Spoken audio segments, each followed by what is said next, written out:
This is Hosted Transform Talks. Each week, powerful talks with leaders of transformation from around the world. I think it's really possible that people feel connected to one another, and that maybe is good for world peace. Yay! Outside world doesn't need education that creates the same all the time. It is in need of game changers, be able to adapt themselves to any kind of situation. All of us as human beings ultimately want to be creative and want to make a difference around us, achieve more of our potential.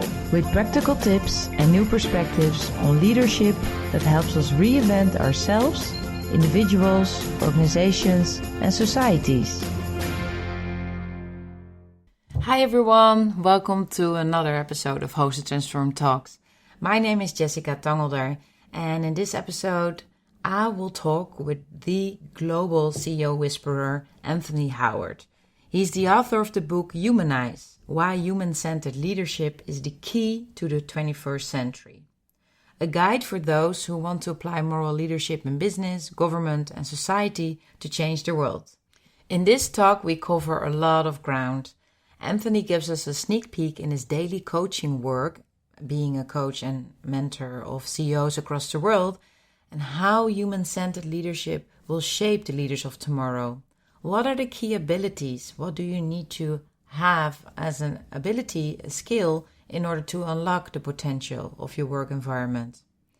We talk about certain power questions that he's using in his daily work in order to unlock the potential of CEOs to become a human-centered leader, and how organizations are often structured in a way it alienates people from their life and soul, and many more topics that we cover. I hope you enjoy this talk as much as I do, and thanks for listening. So, welcome, Anthony. Thank you for your time to join us on this podcast today about human-centered leadership. How are you, and where do you call in from? Hey, thanks, Jessica, for the time. I'm looking forward to the conversation. I'm calling in from a farm in the countryside in Australia. You know, summer here, whereas it's winter in your part of the world. Beautiful. And it's very interesting because we have never met before, and now we're doing this great podcast together. And the reason that I got in touch with you is that I was actually looking for human-centered leadership tools, and I was actually about to start my own website about that topic, and then I saw it was taken, that domain name, by a certain Anthony Howard. Some guy in Australia. Exactly, some guy in Australia, and I thought this is interesting. So I wrote you an email like a few months ago. You reacted very openly to get in touch and to have this podcast, so I'm very grateful for that. And you're based in Victoria. Have you always been living there, or is it something you moved to for the last couple of time? Yeah. Where I live now on a small property is very, very close geographically to where I grew up, although I spent my adult years in Sydney and only moved back here 3 years ago, which is a whole other story. But, I live, a really wonderful life on a property in country Victoria, outside of Melbourne, with my wife and children who visit occasionally. And from here so this gives me a place to be grounded, to come back to from the constant travel and work that I do, and to be very grounded in the work that we're doing. It's a great part of the world. Yeah, you're, because you also work globally. And I can imagine that you need that quiet space to ground and to reflect on things. And also to be your own leader, maybe. Absolutely.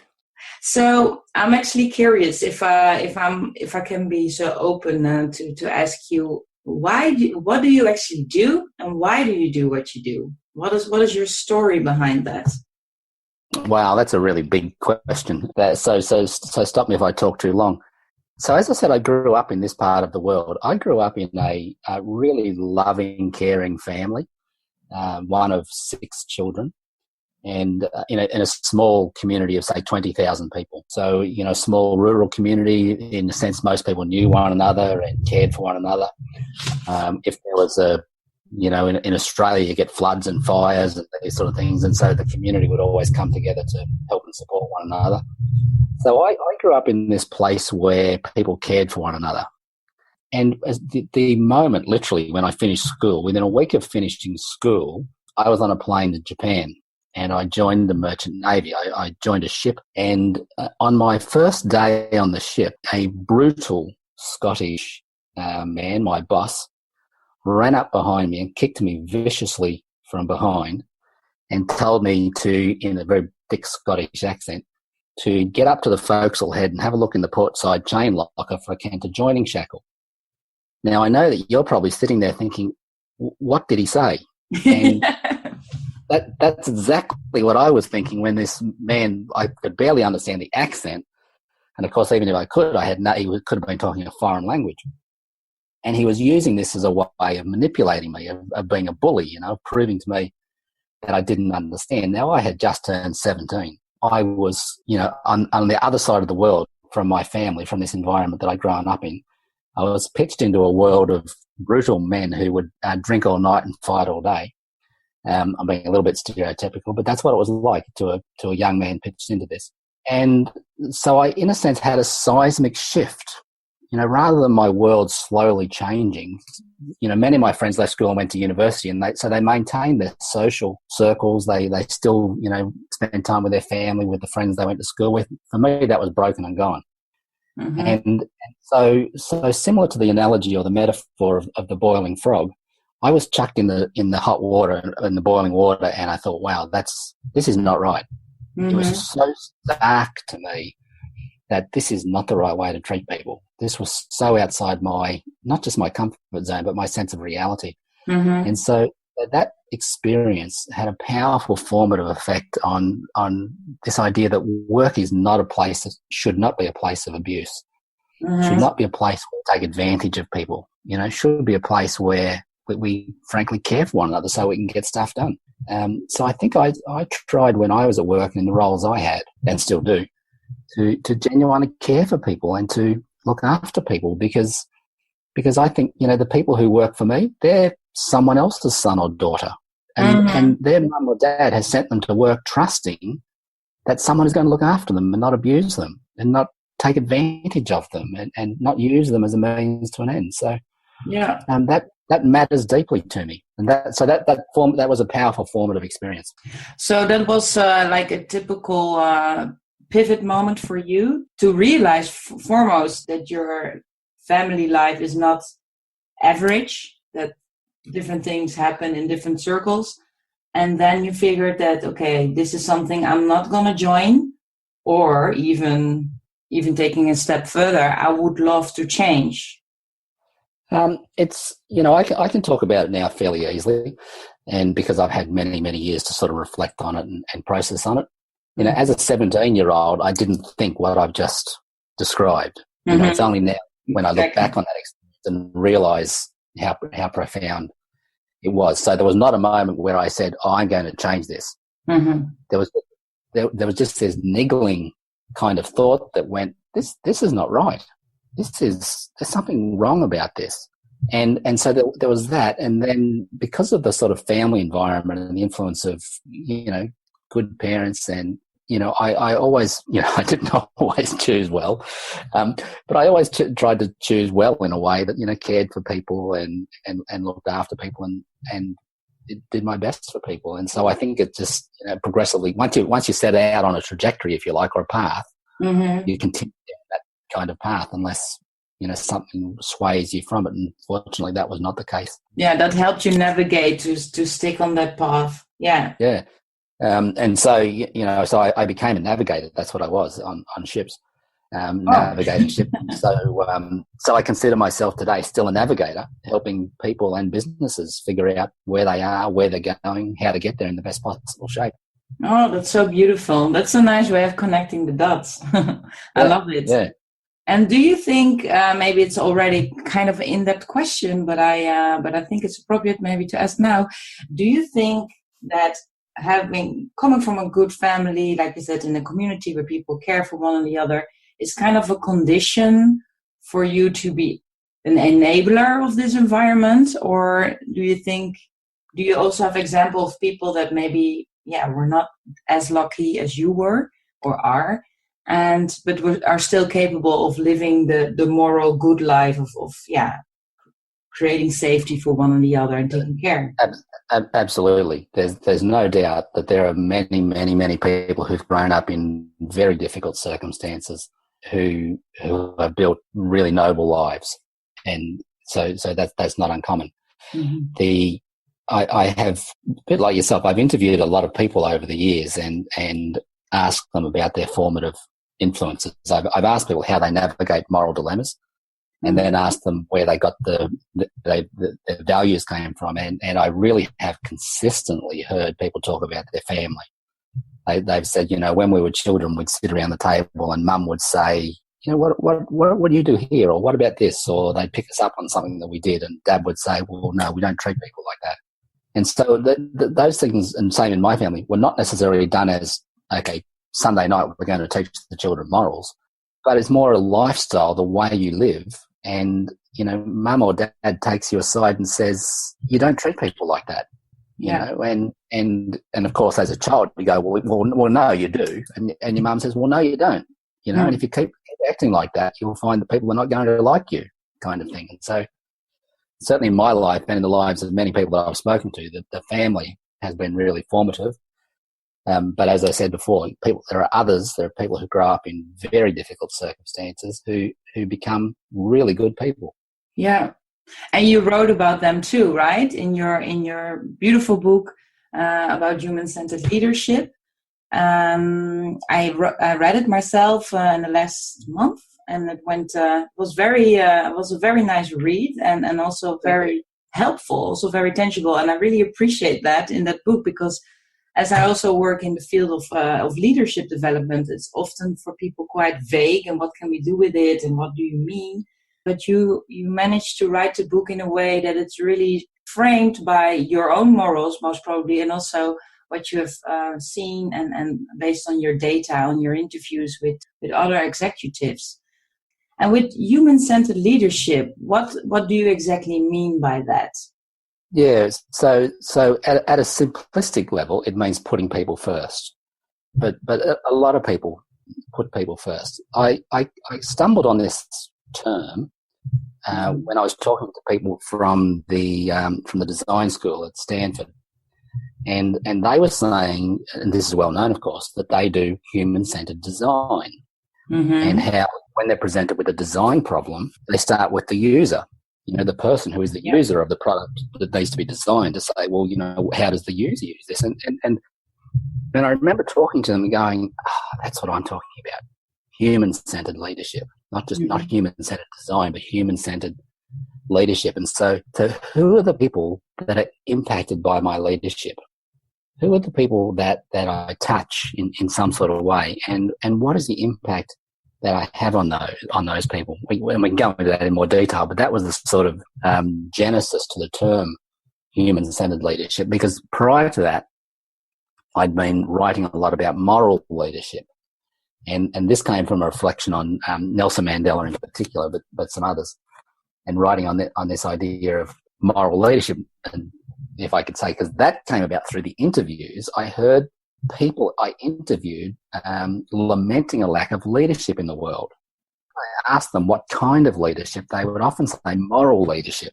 And when I asked them to describe that, they would often point to a Mandela or a figure like that as a moral leader.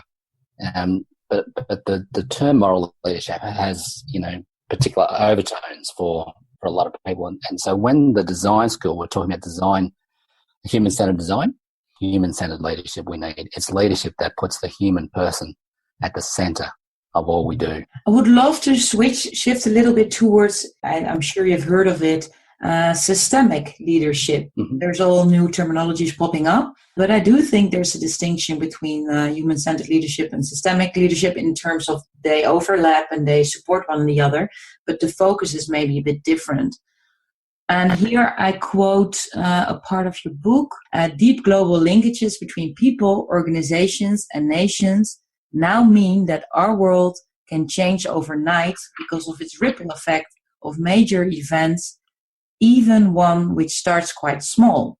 And for the listeners that are not really clear about what systemic leadership is, well, for me, it's about connecting the different levels in which you operate or you have impact on, and your stakeholders as well. So this is the individual level, organizational levels, and societal level. And when I connect the dots and think back about the thesis that I wrote in 2004 for sociology, it was about pro-social behavior between countries and how those values were different and why people would be act according to the pro-social behavior norm and other countries would less. And there were some determinant factors, valuables that would give you the answer. So, for example, the amount of welfare state or the cultural values that a country had, post-modern values that they would carry, the way that their government is arranged, all had influence on whether people would act pro-social or less pro-social. Yep. Here you are. Very concrete topic about, do you open a door for someone that you don't know and has a broken leg, for example, and then you translate it to a very more abstract meta level about governments and how society is wired and values, and this can be very confusing for people sometimes. Like, okay, what do you mean? Can you make it more concrete?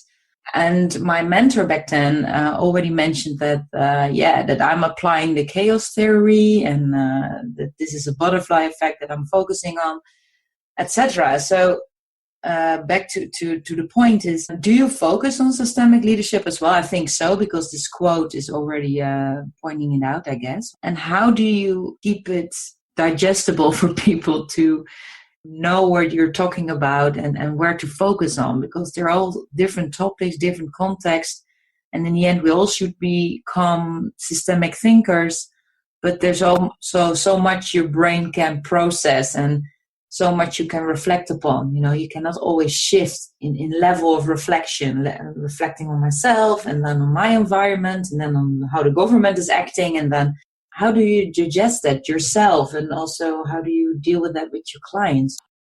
I think one of the things that I was referring to in the quote that you mentioned, was this globally connected world. And so when I was a boy, as I said, growing up in a small rural environment, I loved to read. And so I would go to school, and often after school I would go to the library, a physical location. And so the library for me was a source of wonder. There was this was my window, if you like, into the world. I could read books about other countries and stories about other countries. Now we had television, so you could see it on television as well. But for me, the written word was a powerful mediator of that for me. So I could be reading about an event that had happened relatively recently historically, and it might only be now, as a child, now trickling through into my world. So because we weren't so connected, Australia, of course, is, one of the most remote countries in the world. World change happened slowly in the little town that I grew up in. But now, when someone didn't pay their mortgage in Florida, before long there was a global meltdown of the global financial system, and then local towns in Australia who had invested money in bonds, mortgage bonds, suddenly lost millions of dollars. So suddenly the tennis court that was going to be built for the local children didn't happen, And so we live in this world now where events that are completely removed from us can change my world tomorrow.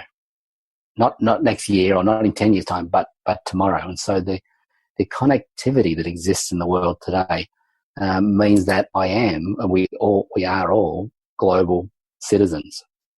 That's a very different kind of world from the world that I grew up in. And so we need to be able to think in system kind of thinking and in very complex kind of terms. And this kind of thinking was the sort of thing that really only, I'm being a bit simplistic, prime minister or a president or a global, the leader of a national organization or national CEO needed to be able to think in, globally systemic terms.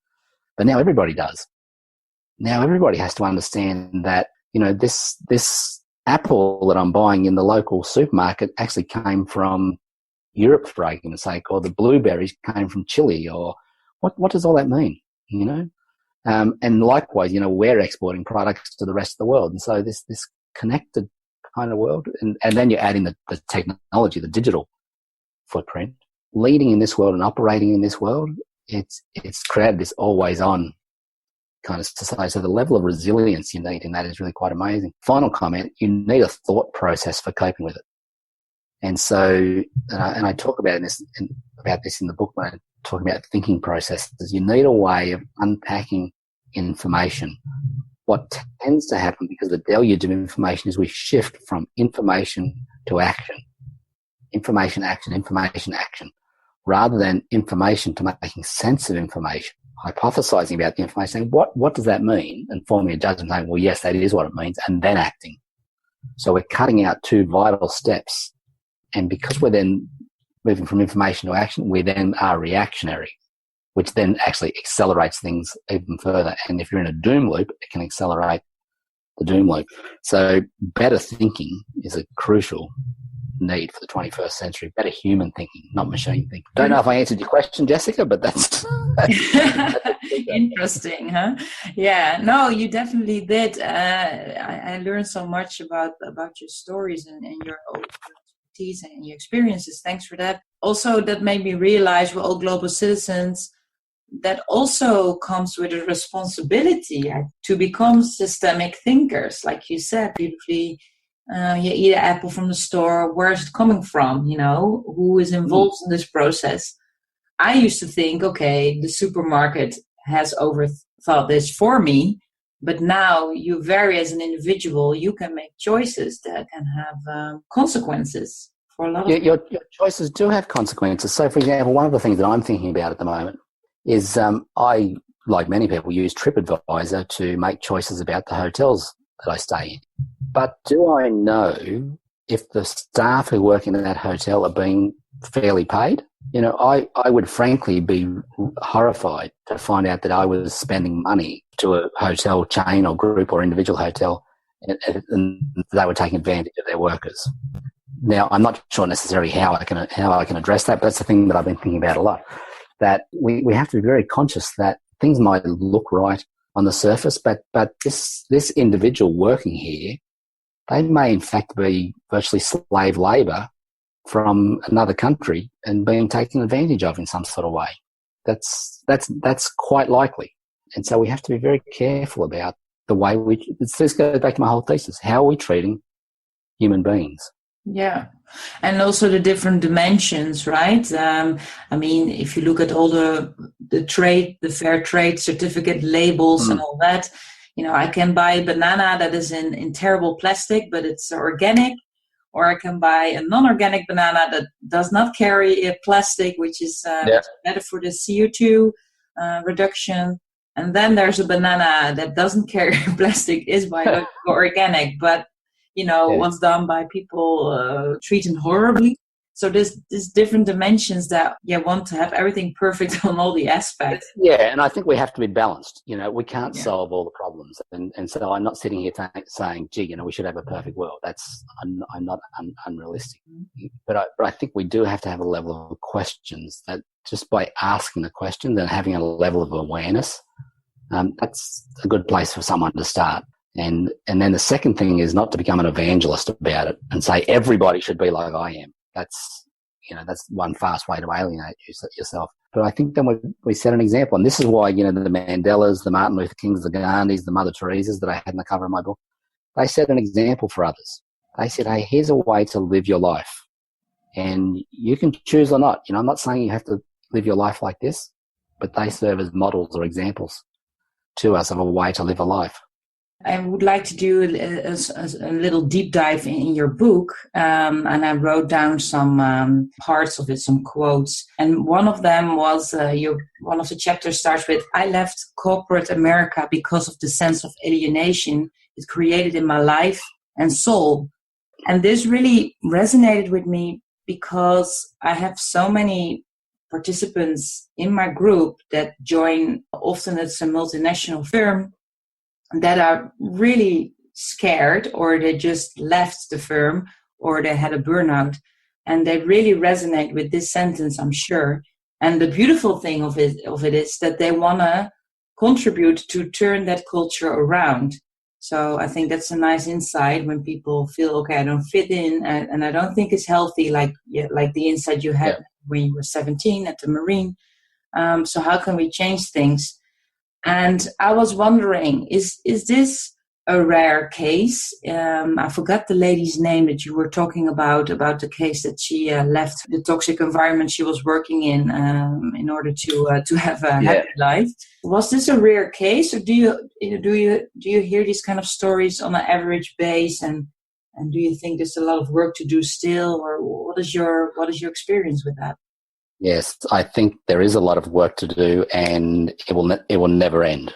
In the sense that we cannot give up on this one. The corporation is fundamentally opposed to what it means to be human, and I don't mean that in any dystopic kind of sense. But a business, an organisation, is an entity, structurally designed to generate profit, to use resources to generate some sort of outcome for its stakeholders, its shareholders primarily. I'm being a little bit simplistic, but everything inside an organization is a resource, so you have, in simple terms, you have, say, buildings and infrastructure, but you also have people. We have human resources.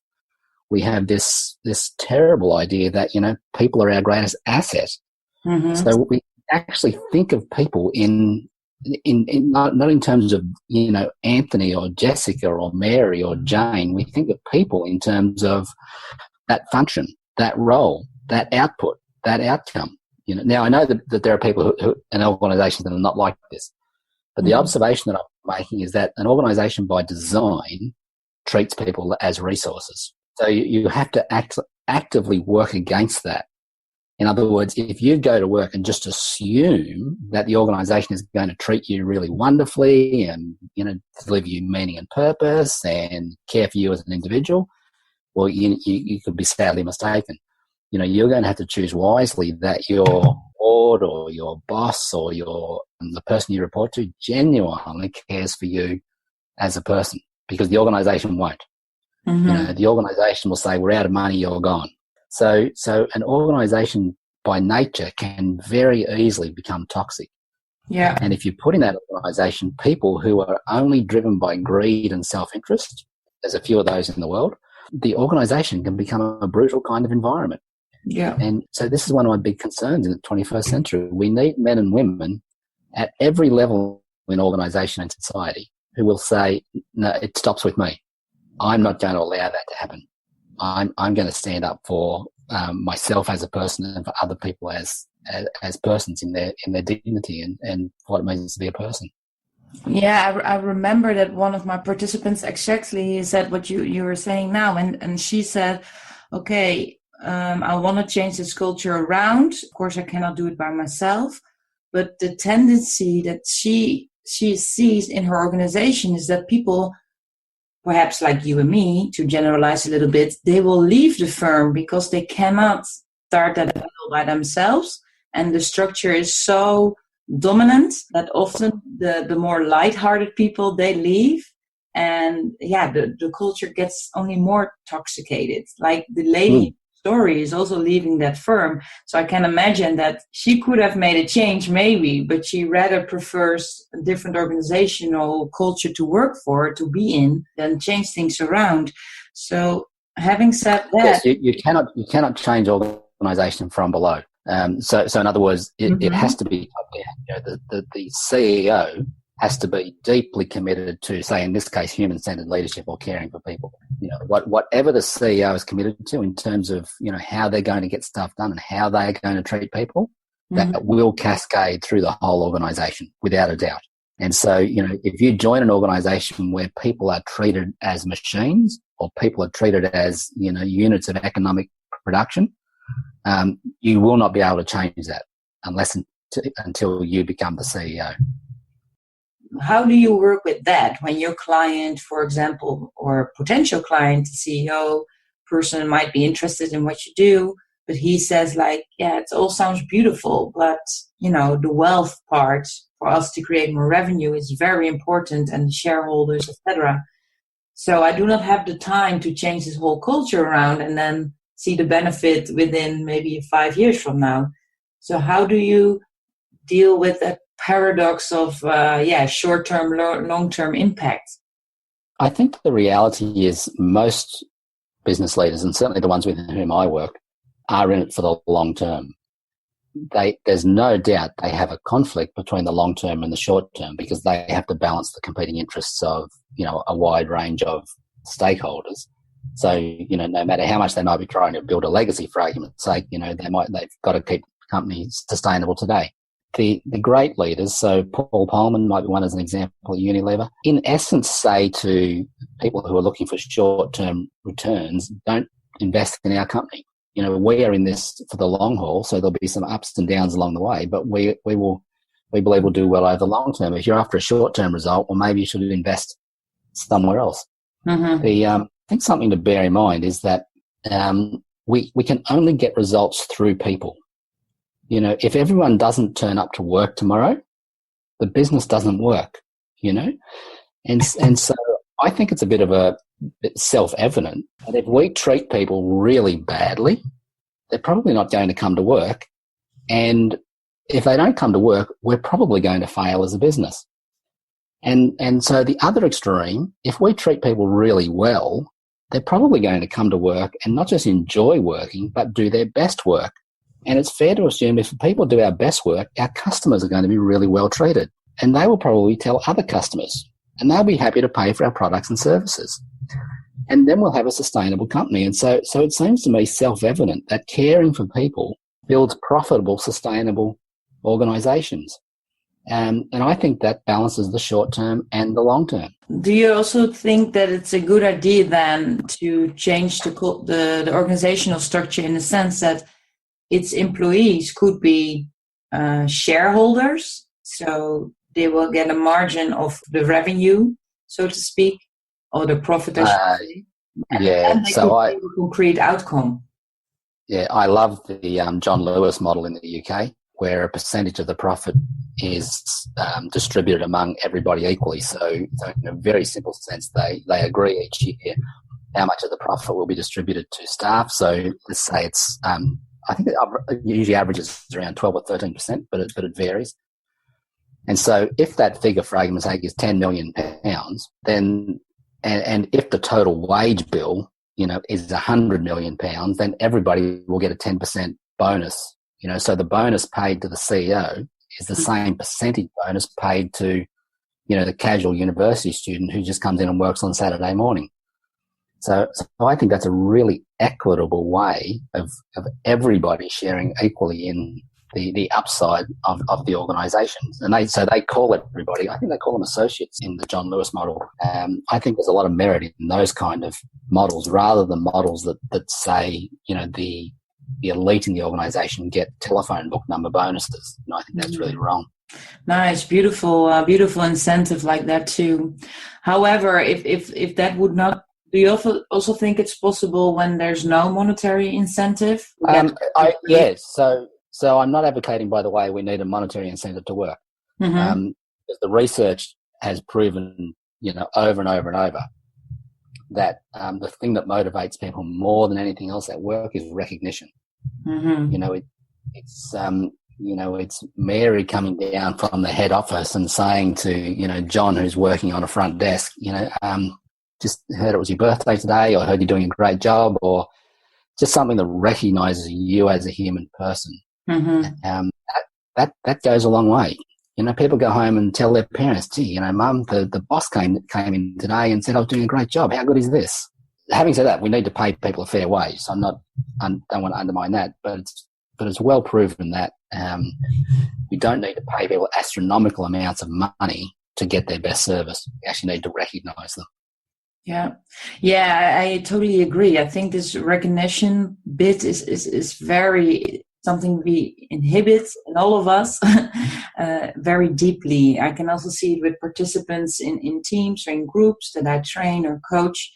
If you give them the space, if you give them the floor, and not in a paternalistic way, because I'm a super curious person, so I always want to know who are they and how do they think and what do they what would they love to contribute, because, I'm not the person that knows everything, of course. And it's so nice to see when you simply give them the floor, and, the content doesn't per se matter so much what they say. It's just about the recognition that they get the space to, the freedom to contribute, or the freedom to speak up, or to share their minds, or to share their doubts or their fears. And if you can, create this open environment, there's so much you can achieve together. Absolutely. There was a story told years ago, and I don't know if this is true, but of airlines recruiting flight attendants. Mm-hmm. And so one of the things that they would get them to do in the interview process, and so they'd be interviewing, let's say, 100 people at a time, putting them through a process. And so Anthony would be asked to give a talk to the group, and it might be a 5-minute talk on, my life story. And everybody had to give the talk one at a time. And so what the airline was doing, however, was not saying how good is Anthony at giving a talk, because, the assumption would be they want to know if I can communicate, and I want to know if I can, express myself clearly. What they were actually doing while the person was talking was filming the audience. And because they were looking for people in the audience who leaned forward and smiled and made eye contact with the person talking to give them recognition and encouragement. Because, as you know, a lot of people, when they're listening to talk, they sit back, they get on their smartphone, they doodle with a pen. And so the airline was recognising that we need people who recognise and encourage others. And you see it in those kinds of environments. You see it when you're doing small group work.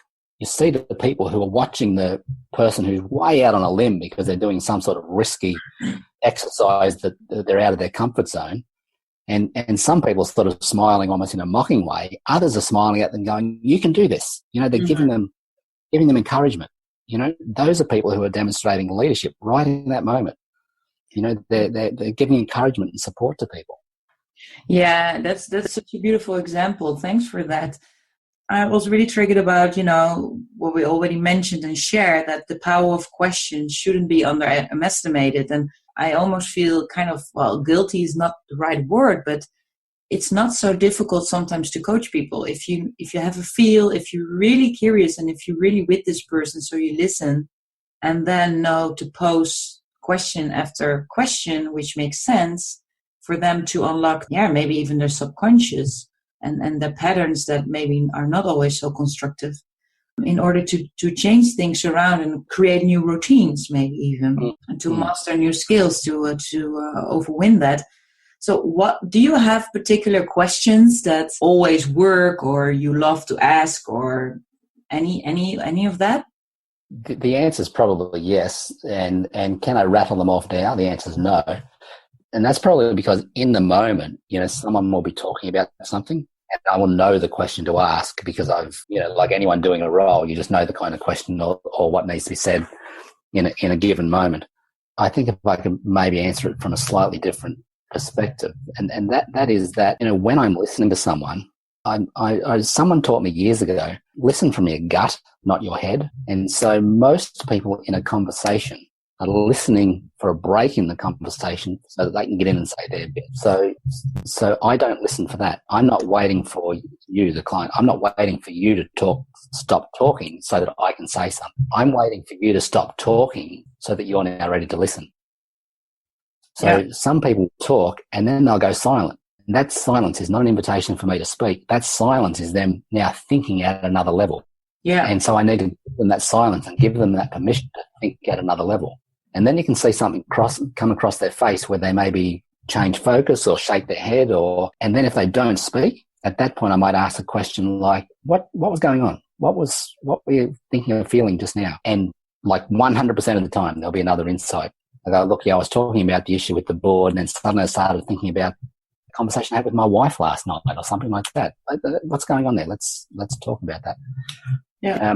So the observation in that is that when you listen at a different level, questions will emerge.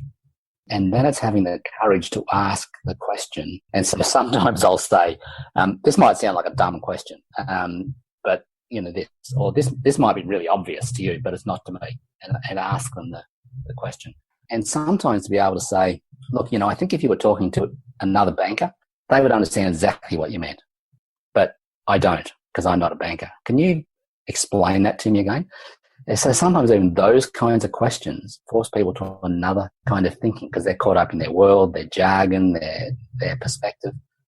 So trying to bring in new perspectives and using questions to bring in some kind of perspectives, that's one way. Another question that often works well is people will talk about, I'm doing this and this and this. And so how's that working out for you? And they'll look at you and go, yeah, it's not really, is it?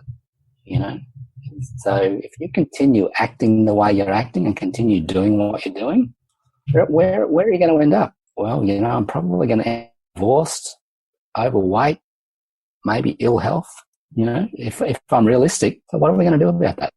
Yeah. There can be any number of questions that you can ask, and that can be equally about the business and strategy that you have to be.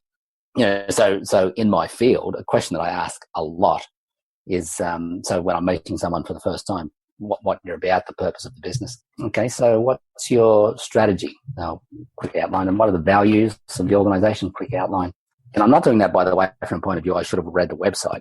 I'm doing that from a point of view, I want to hear their language. I want to hear the way they talk about their business and the way they talk about the values, the way they articulate these kind of things. And then I'll say, and so what's your leadership strategy for achieving that? 99% of people look at me as if to say, what do you mean leadership strategy? Well, my assumption is that you're going to get things done through people. My assumption is that this strategy you've got, you're going to rely on people to do. Well, yeah. Okay. So if you're the leader, what's your strategy for getting things done through people? I can count on one hand the number of organizations who can easily articulate their leadership strategy, and an even smaller group who then have a very, very, very clear methodology for teaching that and cascading that through the organization. And that means that most people operate with a default model of leadership. And what that means is that's usually command and control.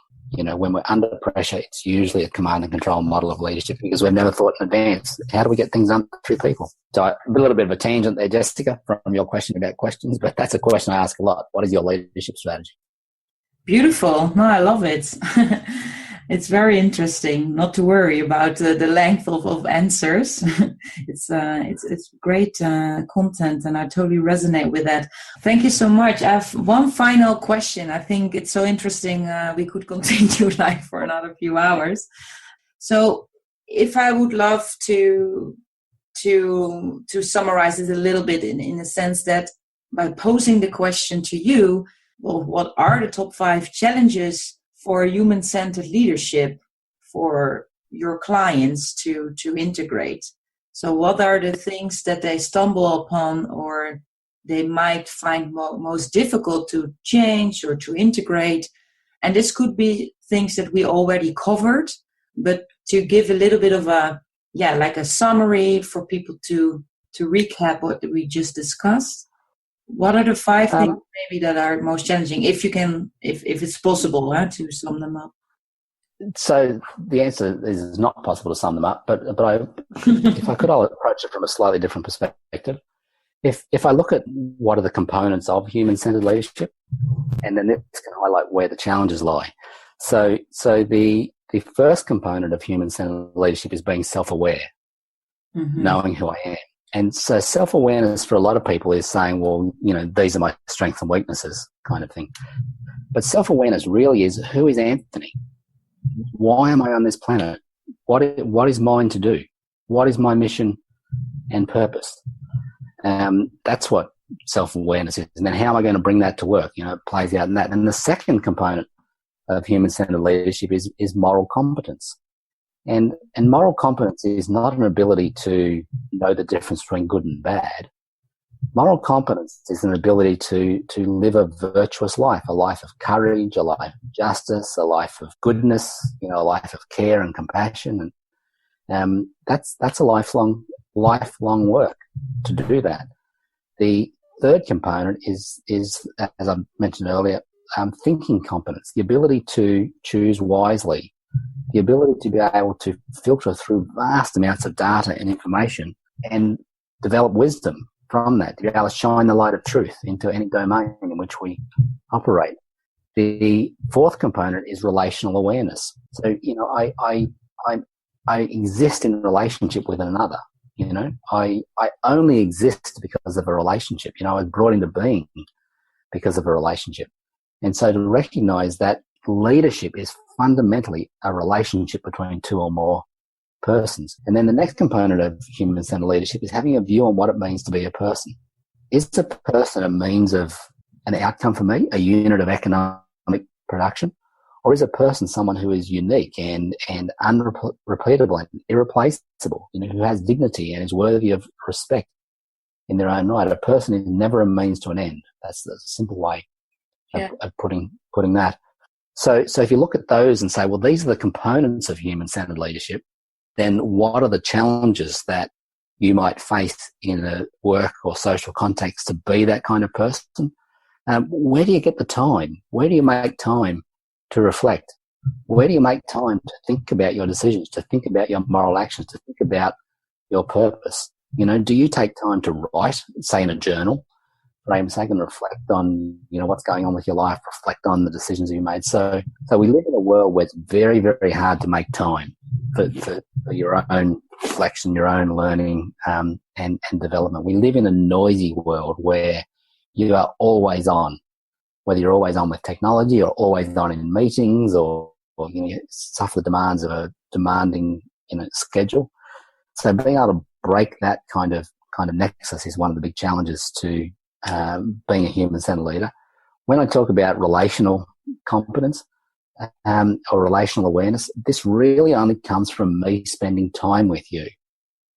And this is time. So in a busy workplace, to say, look, let's catch up for a coffee. I'd like to get to know you, kind of thing. I had a group of client where he said, look, I've put together a new team and we want to look at our strategy and where we're going, and can you run, an offsite for us? So I said, sure. And I said, what I think we need to do first is get to know one another. And he said, I agree. And it was really a complete new team, all 8 of them were completely new. Well, I said, so my view is that we cannot do anything on strategy until we get to know one another. He said, yep. And so he trusted me with this thing. And so I started day one, said, okay, we're going to start first getting to know one another. And someone said, we need to talk about X. I said, okay, let's write this up, X, so issues we have to get to. First of all, we're going to get to know one another. And so anyone can go first. What I'd like you to do is tell us your story. Who are you? Where did you come from? How did you end up here? Take as long as you like. It doesn't matter. And so the first person spoke really eloquently and lovely. And then I said, now I'd like you to go to the table and tell Mary what you heard her say. Tell her what you just heard about her that you didn't know before. And so there was this lovely outpouring of, I didn't know you had overcome that. I didn't know you had that capability. I didn't know, Now, when we'd done that with 8 people, the strength of that relationship, by the way, that took nearly 2 days. Yeah, it's a long process. But it was so lovely. And then at the end of 2 days, I said, hey, we still need to get to these big strategic issues. By then, some of the strategic issues had fallen away where they're going, actually, that doesn't matter, because now that I know Mary, we don't need to have the conversation because I trust her to take care of it. Exactly. And they were able to say, now there's a couple of things we do need to talk about it. They had a really significant issue. They put it up and they said, here's the issue. And it was so obvious that one of the women there had profound insight from her life story that the moment she spoke and said, this is what I think we should do, there was not going to be a debate. No one had a need to say, hey, well, I haven't been heard. So we respected her because she knew all about this. If we hadn't done all that conversation, they could have spoken for 2 days about that issue. You know what I mean? And so my long answer to your short question is time. We need time to reflect. We need time with people to become the kind of people and build the kind of organizations we need. I think there's one more quote I wrote down. It's written by you, of course, in your book, Human-Centric Leadership, Humanise. I'm in a relationship, therefore I am. And a person is a person through other people. Yes. I think that's very beautiful. Yeah. So I would love to wrap it up. Thank you so much, Anthony, for your time. We covered so many topics, and I'm sure people will love it, and they will digest and hopefully also respond to it, because I want an engaging, ongoing conversation. So I hope we stay in touch, and we're connected now for sure. And I love your work, and I would love to hear more about what's up next, and more case studies about what works and maybe what doesn't work, how things are going with you. Indeed. And I look forward to further conversation. Thank you, Jessica. Thank you. Just like to remind you, as always, you can find show notes, links to resources, and all sorts of things we talked about at hostedtransform.com/podcast. Also, do engage in our ongoing conversation by leaving a comment and share your thoughts. Thanks for listening. Hey there, a final note before you take off. Did you hear about the weekly wisdom? It's a short email I send out just before the weekend. It provides you of hands-on and mindful next-level leadership practices that empowers you to unlock transformation in our fast-changing world. With ease and a soul of fun, you can help people to gain clarity in their future. You can subscribe via hostedtransform.com. I will spell it out for you. hostedtransform.com, and you will receive the very next one. And when you sign up, I hope you enjoy it.